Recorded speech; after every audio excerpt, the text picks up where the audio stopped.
Olá para todos, para quem não me conhece, sou o professor Dr. Victor Hugo Alves Okazaki e nós estamos dando continuidade ao módulo de comportamento motor.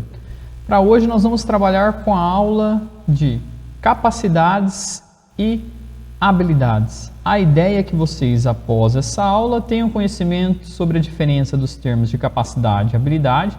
No senso comum eles têm sido utilizados como sinônimo, mas para nós, da área de comportamento motor, eles são construtos muito distintos.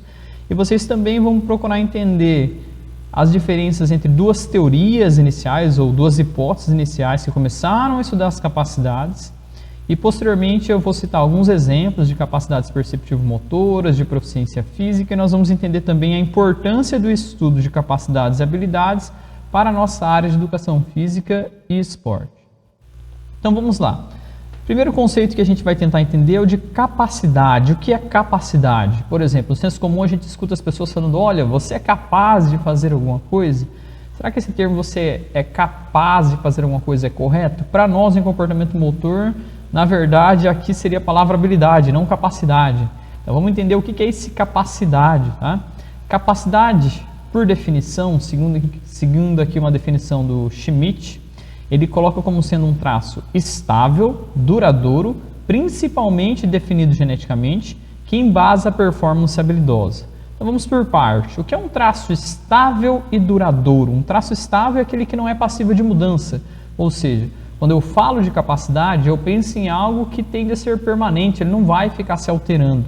Eu penso num traço que ele é estável, ele é definido. Aliás, olha que interessante a segunda parte da definição.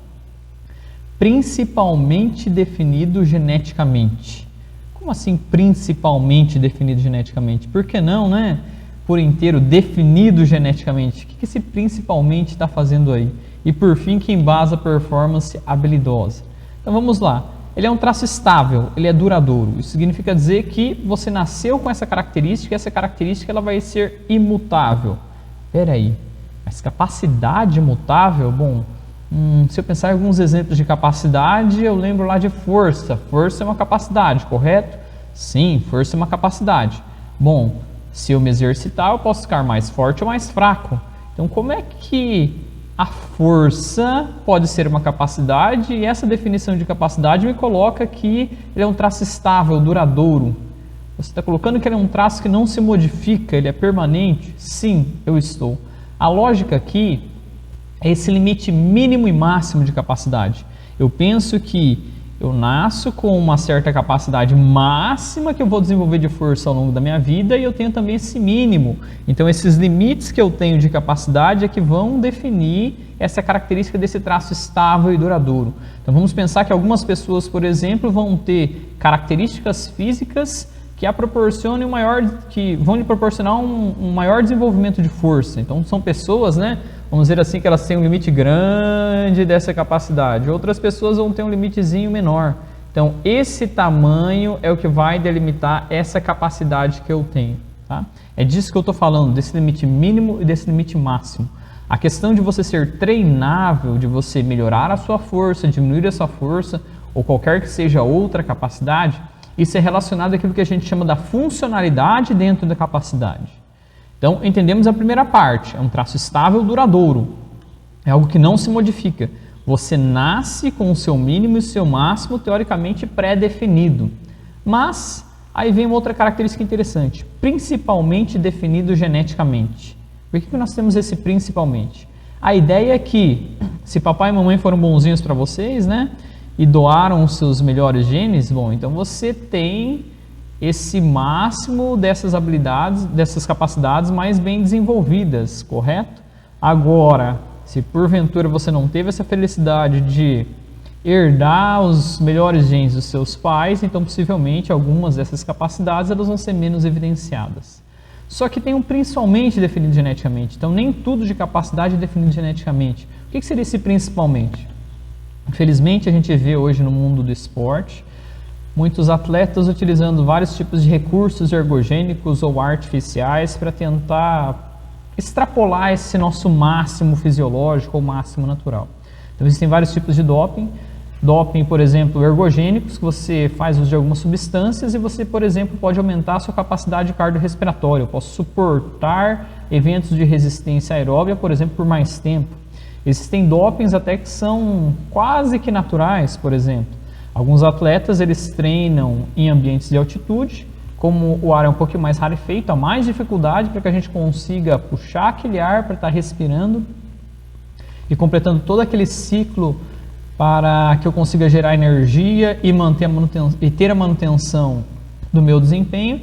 Eles fazem o quê? Quando você treina sobre essas condições de ar mais rarefeitos, normalmente em ambientes de altitude, você produz mais hemácias. Aí esses caras retiram as hemácias do sangue e deixam guardadinhas, e perto de um período de prova ele vai lá e devolve essas hemácias na pessoa. Então, obviamente, essas hemácias são responsáveis por esse transporte do oxigênio.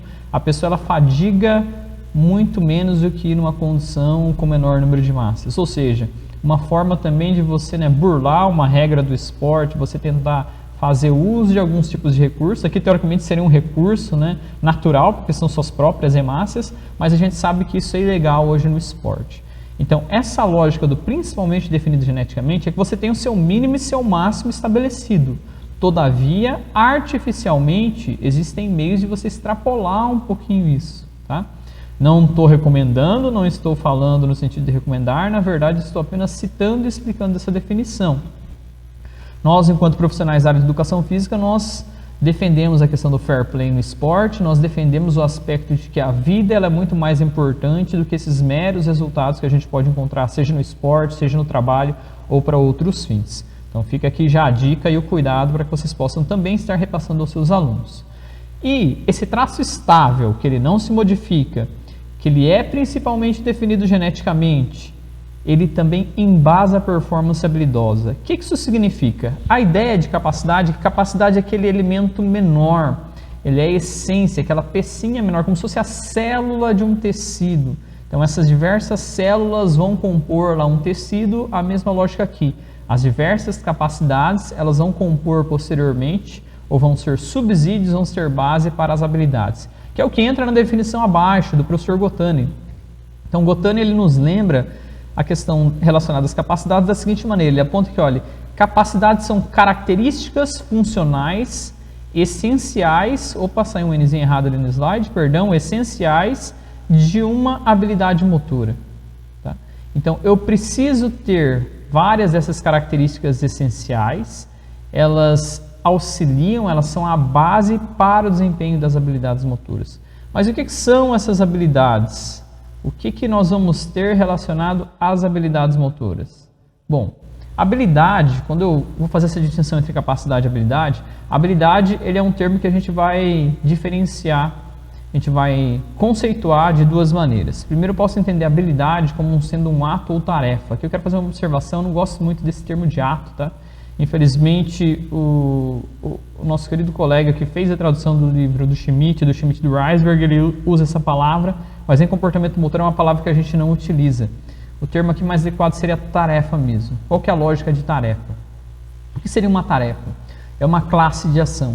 Então, se eu falar lá do chute, da corrida, de um determinado golpe ou movimento lá da capoeira, eu estou falando de uma tarefa, eu estou falando em uma ação, um determinado padrão de movimento que está sendo realizado. Agora, há uma distinção quando eu falar sobre essa tarefa, mas no sentido de chamá-la de habilidade motora. Quando eu mencionar a tarefa de chute, vocês podem imaginar um chute qualquer, que seja lá um chute no futebol, você imagina alguém chutando uma bola. Agora, se eu mencionar a habilidade motora de chute no futebol, opa, aí já é um pouquinho diferente. Aí entra esse conceito que nós temos abaixo. Uma capacidade de alcançar um resultado final com o máximo de certeza, o mínimo de energia e tempo. Ou seja, qual é a lógica do termo habilidade motora? Quando eu penso em habilidade motora, eu tenho que pensar naquele padrão que é o gold standard. Eu penso naquele atleta de alto nível que faz aquele movimento da melhor maneira possível, ou seja, o mais eficiente mecanicamente falando e o mais eficaz em termos de alcance de resultado, e eu penso naquele padrão ouro, naquele padrão gold standard de movimento. Isso é habilidade motora, eu tentar buscar esse máximo de eficiência, esse máximo de eficácia. Ou, como os autores definem, uma capacidade de alcançar um resultado final com o máximo de certeza, o mínimo de energia e tempo. Então, aqui ao longo desse módulo de comportamento motor, quando eu me remeter à tarefa de chute, pense num chute qualquer pessoa fazendo chute. Agora, se eu mencionar habilidade motora de chute, opa, aí você já tem que prestar atenção naquele chute bem feitinho, bonitinho, aquela biomecânica mais adequada possível e por aí vai. Mas habilidade também pode ser utilizada de uma outra forma. Eu posso utilizar o termo habilidade para me referir à qualidade individual ou à qualidade de desempenho de uma certa pessoa. Então eu posso comentar lá, olha, o Michael Jordan, né, a Daiane dos Santos ou o próprio Cristiano Ronaldo, eles são muito hábeis, eles têm muita habilidade. Então eu me refiro à característica dos indivíduos que são sujeitas à mudança como resultado da prática. A gente sabe que a prática é um fator que modifica a habilidade e que representa o potencial de uma pessoa para exceder a performance de uma tarefa. Então, eu uso o termo habilidade, uma pessoa ter mais habilidade ou ser mais hábil ou menos hábil, no sentido de desempenho, no sentido de um adjetivo. Ela é muito hábil, ela é pouco hábil. Então, são as duas formas de a gente utilizar esse termo habilidade. Habilidade motora como uma tarefa, buscando o máximo de resultado e eficiência, e como um adjetivo de uma potencialidade. Então, esses são os dois termos, capacidade, que é esse elemento mais básico que nós temos, e habilidade como uma tarefa ou como um adjetivo. Vamos tentar associar esses dois. Então, quando eu penso em capacidades elas são traços herdados. Você nasce com aquelas características, com aquele mínimo e máximo que eu falei e ponto final. Já as habilidades, elas são desenvolvidas com a prática. Você não nasce com as habilidades, na verdade você até, de acordo com uma linha de desenvolvimento motor, você vai possuir as habilidades motoras fundamentais, mas a ideia é que você com a prática vai desenvolvendo e criando outras habilidades motoras. As capacidades, elas são estáveis e permanentes, naquele mínimo e máximo que eu estou falando. Já quando eu penso nas habilidades, não, essas elas são muito sensíveis à prática. É a prática que vai moldar, é a prática que vai dar todas as características dessas habilidades. Pensando em termos de número, apesar de hoje eu mostrar aqui várias capacidades no finalzinho da aula, quando comparado o número de capacidades em função do número de habilidades, as capacidades nós falamos que elas são menores em número. Tá? A gente tem algumas propostas em torno de 60 e poucas capacidades por alguns autores, outros livros que não enfocam esse conteúdo vão trabalhar lá em torno de 7 a 10 capacidades. Mas se eu perguntar para você, quantas habilidades motoras existem? Em outras palavras, quantas ações motoras um ser humano é capaz de fazer? É possível contar? Difícil, né? Então a ideia é que, em termos de habilidade, a gente nem conta esse número. Ninguém se arrisca a dizer quantas habilidades motoras existem. Porque, teoricamente, qualquer variação da ação que eu faça, eu criei uma nova habilidade motora. Então seria aqui um número basicamente incontável, um número infinito, certo? E as capacidades, elas embasam a performance ou desempenho de muitas habilidades motoras, ao passo que as habilidades motoras dependem dos diferentes subconjuntos de capacidade. Então aqui a lógica é que, para uma determinada habilidade motora que eu vou realizar, eu tenho um subconjunto de capacidades que é importante para elas. Essa é a relação que a gente estabelece entre as capacidades e entre as habilidades motoras. E como começaram os estudos de capacidades? Como é que o comportamento motor foi se envolvendo com isso, foi estudando? Bom, a gente tem basicamente duas hipóteses, alguns autores começaram até a chamar de teorias, mas hoje elas são tratadas mais no nível de hipótese mesmo, que é a hipótese da capacidade motora geral, que vem lá de Brace e McCloy, Brace de 1927, McCloy de 1934, e posteriormente essa hipótese ela foi contestada por Henry. Tá? Esse cara é considerado como o pai da área de comportamento motor, ele tem grandes estudos e a partir desses estudos também da proposta de Henry, da capacidade motora específica, começam a surgir outros princípios muito importantes que foram adotados pelo esporte, tal como o princípio da especificidade. Mas vamos por parte, vamos primeiro para a capacidade motora geral. O que diz a teoria ou a hipótese da capacidade motora geral? Vocês já devem ter reparado, às vezes entre os colegas, até da turma de vocês, tem sempre aquele cara que é bom em tudo. Se você colocar aquele cara para jogar bola, o cara joga muito bem. Vocês vão lá jogar vôlei e esse cara se vira e consegue jogar bem o vôlei. Se precisar jogar basquetebol, ele pega e consegue jogar. Se precisar correr, ele vai e corre bem. Ou seja, aquele cara é muito bom em tudo, né? Como nós acabamos de aprender, ele é muito hábil, certo? Se eu pegar o outro extremo, vocês já devem ter percebido que alguns dos colegas de vocês, talvez você até que eu esteja falando, né? Ele está no outro extremo, está no outro lado. Você coloca para jogar bola, a bola bate nele, ele se atrapalha, chuta a própria perna. Vai tentar jogar basquete, a bola bate no dedo, se machuca. Vai tentar jogar vôlei, só toma bolada. Ou seja, a pessoa não tem muita habilidade para esses esportes. Se você olhar para esses dois extremos, isso aqui é uma fundamentação que deu a lógica para a hipótese da capacidade motora geral. O que essa teoria ou hipótese coloca? Ela coloca o seguinte: a ideia é que nós temos uma única capacidade motora geral, global, ou seja, uma única capacidade seria responsável por todo o nosso desempenho motor. Assim, se você nasceu, se você herdou essa característica ou essa capacidade de uma maneira bem evidenciada, se você praticar, tiver os estímulos corretos, o que acontece? Você tem potencial para ser bom em tudo, em qualquer coisa. Cai naquele exemplo da turma que eu falei da pessoa que é mais hábil. Mas tem o outro lado. Se a pessoa tiver alguma dificuldade, se ela não for boa, se essa não for uma capacidade muito bem evidenciada, ela vai ter dificuldade, ainda que pratique muito, ela vai ter muita dificuldade em ter um bom desempenho em todas as habilidades motoras.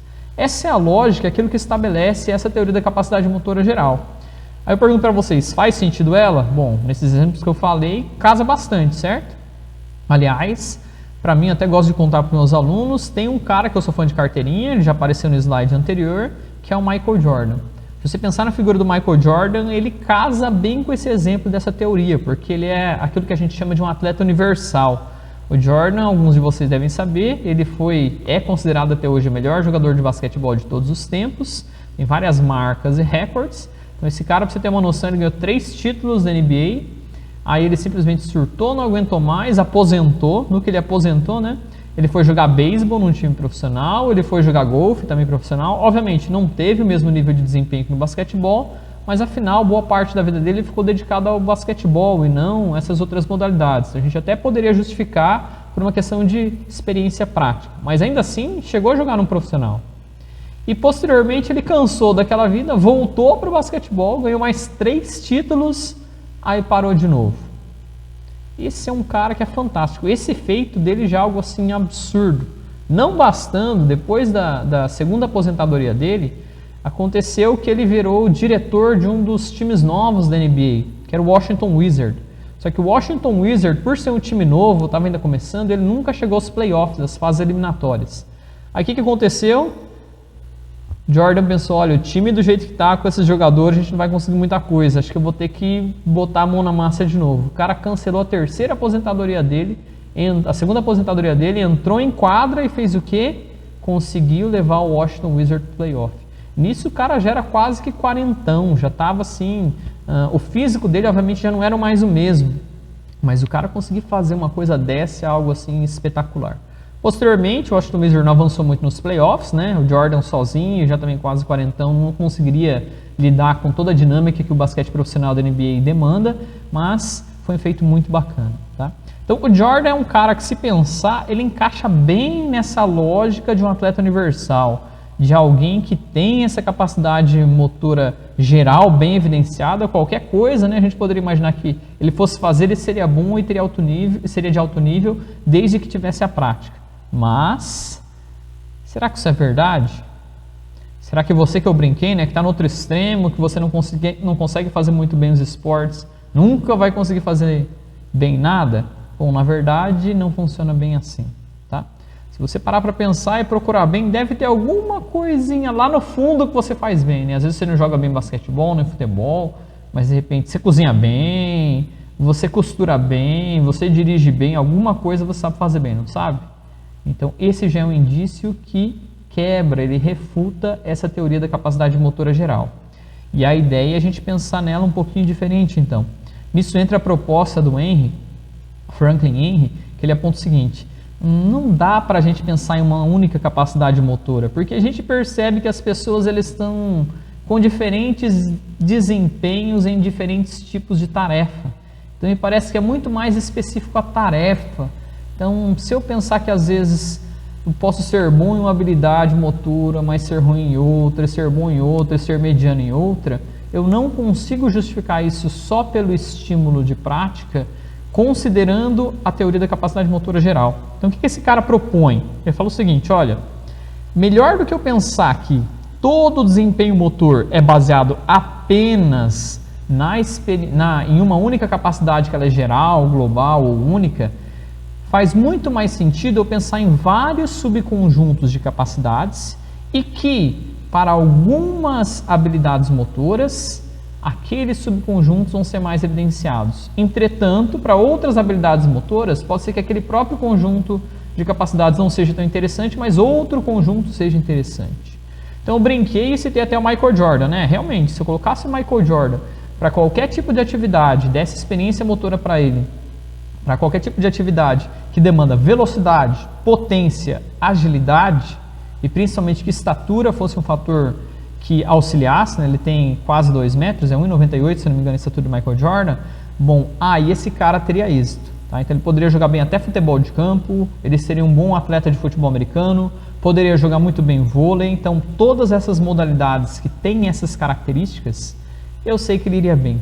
Agora, imagine o Michael Jordan fazendo uma prova de resistência na natação. Será que daria certo? Imagine o Michael Jordan fazendo uma maratona, 42 quilômetros, cara grande, forte como ele. Será que daria certo? Lembrem lá do perfil antropométrico de um maratonista. Você vê caras grandes e fortes vencendo uma maratona? Não, você vê na verdade um perfil bem diferente, né? Você vê aquele perfil daquele cara que é mais magrinho, menorzinho. Por quê? Porque a composição corporal, os tipos de fibra muscular que essa pessoa tem lá, esse maratonista, é uma característica justamente antagônica ao do Michael Jordan. Então, o Michael Jordan é um cara fibra rápida em todo o corpo.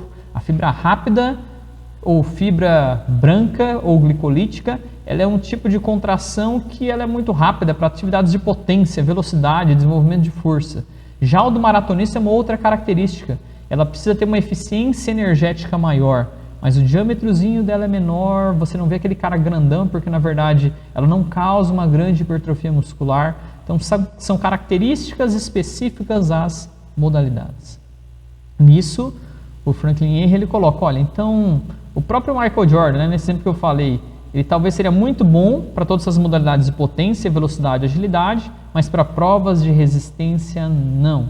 E o contrário aconteceria, por exemplo, para pessoas com característica oposta, né, os maratonistas que eu falei. Então, isso dá suporte para essa lógica das capacidades motoras específicas.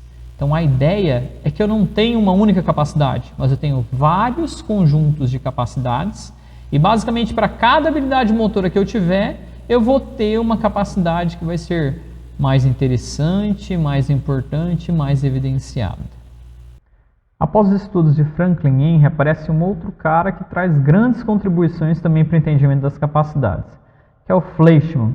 Aliás, o Fleischmann ele dedica uma obra inteira, ele tem um livro inteiro, e possivelmente é um dos livros mais completos para o estudo das capacidades. Mas vocês devem estar se perguntando, né? Olha ali a data, olha que interessante, esse trabalho é da década de 60.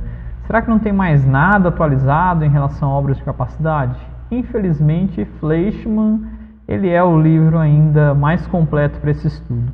Mas por que a gente não tem mais nada novo? Bom, esse estudo das capacidades ele é uma área assim um tanto quanto difícil de a gente fazer algumas inferências. Então, por exemplo, como é que eu conceituo, como é que eu mostro experimentalmente que efetivamente uma dada capacidade é aquele menor elemento? Eu usei para vocês como exemplo, citando capacidade, seria como se fosse uma célula de um tecido. Então, ela é a menor unidade funcional que vai compor esse tecido.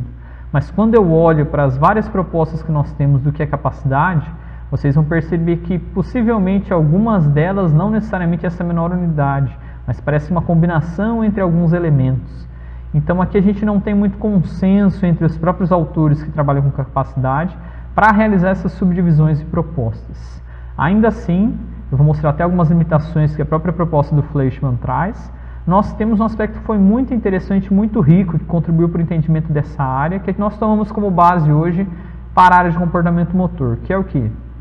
Realizar uma certa divisão entre naturezas de capacidade. Então, o Fleischmann ele nomina como capacidades perceptivo-motoras, proficiência física e proficiência motora. Aqui eu vou usar a nomenclatura do Fleischmann nos próximos slides, Mas a ideia é a gente pensar que existem capacidades de ordem perceptiva, capacidades de ordem motora e capacidade de ordem física. Antigamente, alguns autores não faziam essa distinção do aspecto físico e do aspecto motor. E esse é um ponto muito interessante para nós em comportamento motor. Mas o que o Fleischmann traz? Bom, ele traz ali algumas capacidades que seriam relacionadas apenas a aspectos físicos. Então nós temos, muito comum, sempre aparece como capacidade a força, é um dos exemplos sempre utilizado, e já de início ele começa a fazer a decomposição dessa força. Ele chama lá de força explosiva, eu não gosto muito desse termo de força explosiva, eu prefiro chamar de força rápida, força estática, força dinâmica. Colocou uma segmentação ali, né, apropriando para o tronco a força, então a gente poderia até criar outras subdivisões colocando as forças específicas dos segmentos. A flexibilidade, ele também faz algumas subdivisões, então flexibilidade dinâmica, equilíbrio corporal amplo e equilíbrio com dicas visuais. Equilíbrio, os autores mais atuais acabam associando com uma capacidade motora e não uma capacidade física. Alguns livros de treinamento esportivo, seguindo essa lógica muito antiga, acabam cometendo esse erro e colocando isso como físico, mas na verdade ele entra com uma capacidade motora. Temos também, seguindo ainda a proposta de Fleischmann, capacidades perceptivo-motoras, como coordenação multimembros, como você organiza e coordena vários membros ao mesmo tempo, precisão de controle, ou seja, uma precisão, uma acurácia no controle desses movimentos, orientação de resposta, aqui entra bem a questão perceptiva, para você ter uma questão relacionada a aspectos de percepção espacial, por exemplo, o tempo de reação, você conseguir reagir rapidamente a um estímulo, controle das velocidades de movimento, destreza manual, ou seja, um controle bem acurado das mãos ou destreza dos dedos, estabilidade mão-braço, pensando sempre que nós temos que estabilizar partes do nosso corpo para que outras possam realizar suas funções manipulativas, velocidade punho-dedo e mesmo tarefas de mira. Mira também é uma característica bem interessante para a gente pensar nesse ponto de vista perceptivo, identificar um alvo, saber posicionar partes do meu corpo em função daquele alvo, em relação àquele alvo.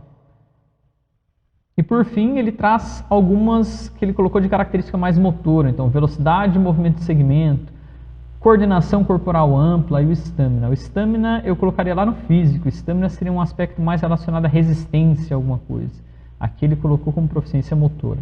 Bom, o que a gente aproveita de Fleischmann? O que a gente olha para esses aspectos e entende? Primeiro, é interessante a gente ter uma classificação da natureza das atividades. Então a gente vai ter habilidades motoras que vão ter mais capacidades físicas, algumas habilidades motoras com mais capacidades evidenciadas motoras e algumas vão depender muito de aspectos perceptivos. Por meio dessa natureza a gente pode direcionar treinamentos, a gente pode refinar e especializar as intervenções que nós vamos realizar. Tá? A despeito dessas pequenas considerações que foram feitas, o Keely ele coloca outros fatores que afetam a coordenação geral. Seriam capacidades de velocidade de movimento, sincronização motora, sincronização perceptiva e controle de força. O que eu acho importante destacar aqui? Eu falei que ia nominar, né, algumas limitações, já fiz até algumas reclassificações na medida em que foi transitando pelas classificações de Fleischmann, só que um aspecto que é interessante é a gente pensar justamente, será que dentro dessas propostas feitas pelo próprio Fleischmann e por outros autores, essa é a menor unidade funcional? Então, quando eu olho ali, por exemplo, sincronização motora, anteriormente apareceu coordenação multimembros, será que a coordenação multimembros ela é uma única capacidade? Ou será que ela é uma combinação da capacidade que uma pessoa tem de coordenar um membro, de outra capacidade de coordenar o outro membro e assim vai? Então, essa é uma dúvida, por exemplo, que os autores comentam e que a gente não consegue chegar a um denominador comum entre as propostas para dizer que aquilo é uma capacidade ou não é uma capacidade. Então, as pessoas preferem não se arriscar, a gente tem poucos pesquisadores que acabam criando materiais e fazendo novas propostas em relação a essa temática. Mas o importante para nós é entendermos basicamente isso aqui. Esse é o fluxograma-chave da aula, é o principal conceito que a gente precisa entender.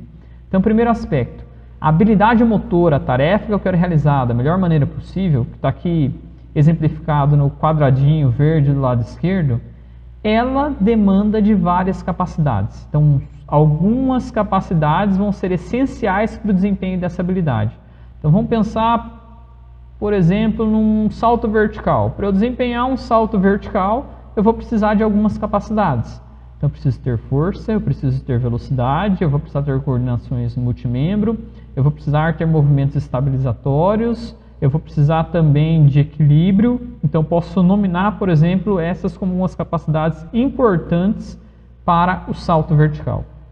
Por outro lado, se eu olhar ali para o meu fluxograma agora do lado direito, no centro eu coloquei uma capacidade. Então eu posso ter uma capacidade que ela vai ser essencial para várias habilidades motoras. Então eu citei a velocidade. A velocidade é uma capacidade importante para muitas habilidades motoras diferentes. Então falei agora do salto vertical, é muito importante para essa habilidade. Poderia falar para um soco, para um chute, poderia falar para corrida, para um determinado tipo de salto. Então essa capacidade de velocidade, ela é muito aproveitada, ela é muito importante para várias habilidades motoras.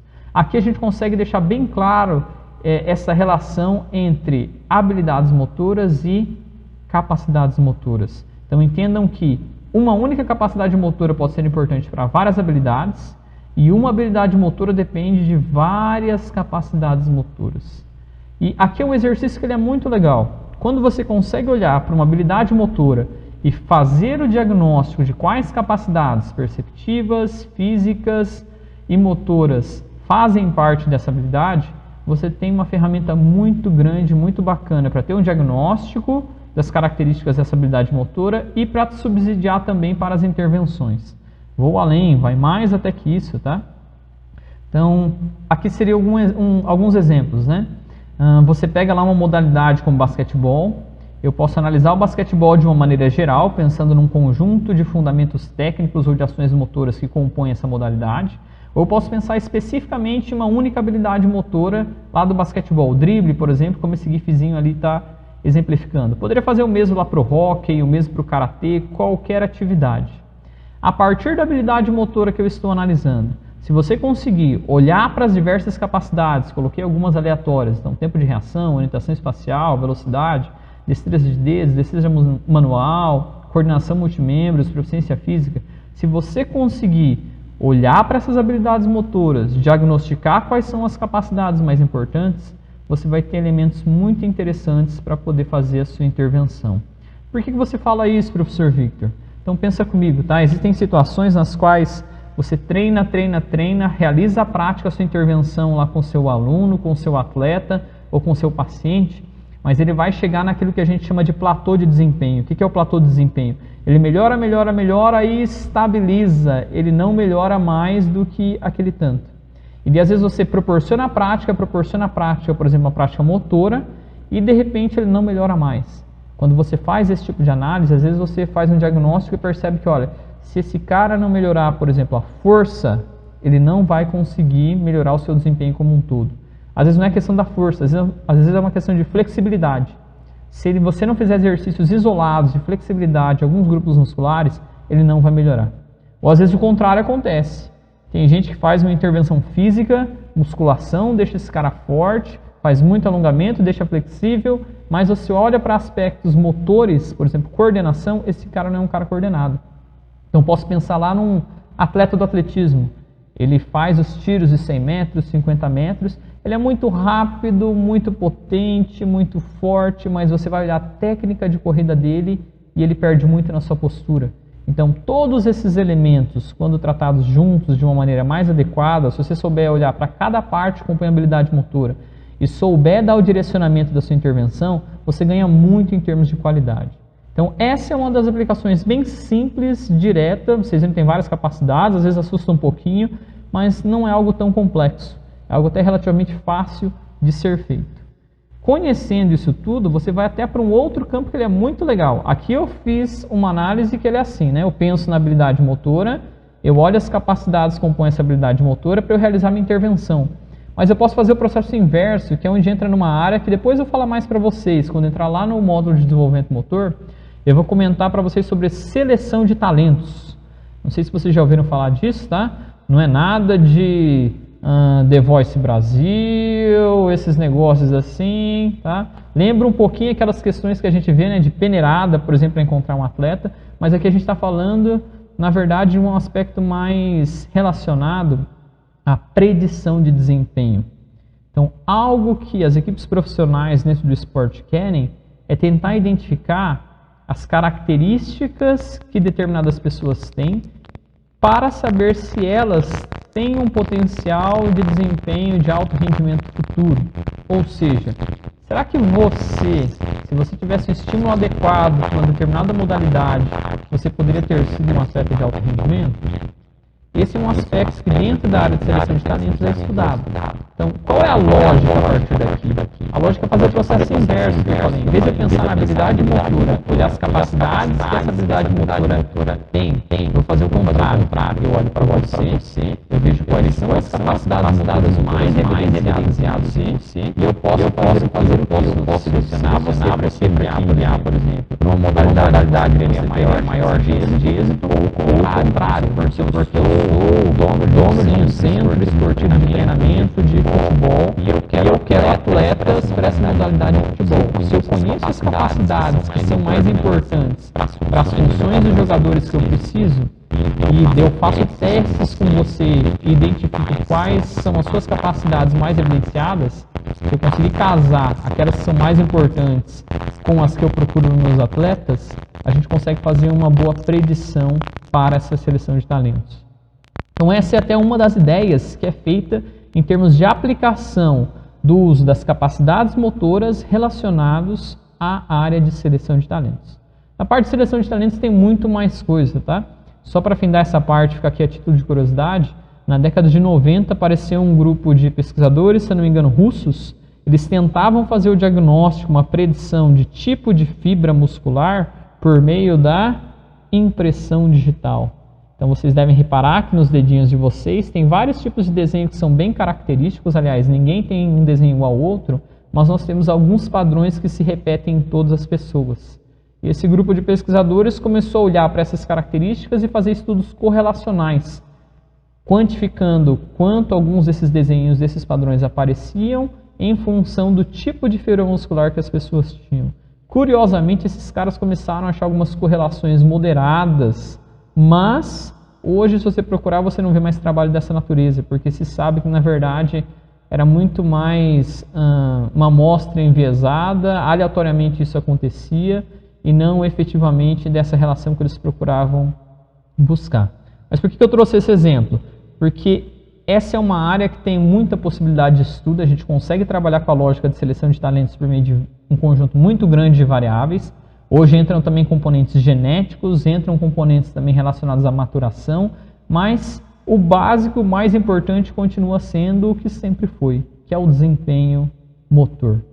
Então a gente volta a falar depois de seleção de talentos no módulo de desenvolvimento motor, trago mais informações, mas aqui eu queria só exemplificar essa parte de como o estudo das capacidades e a sua relação com as habilidades motoras podem contribuir também nesse processo.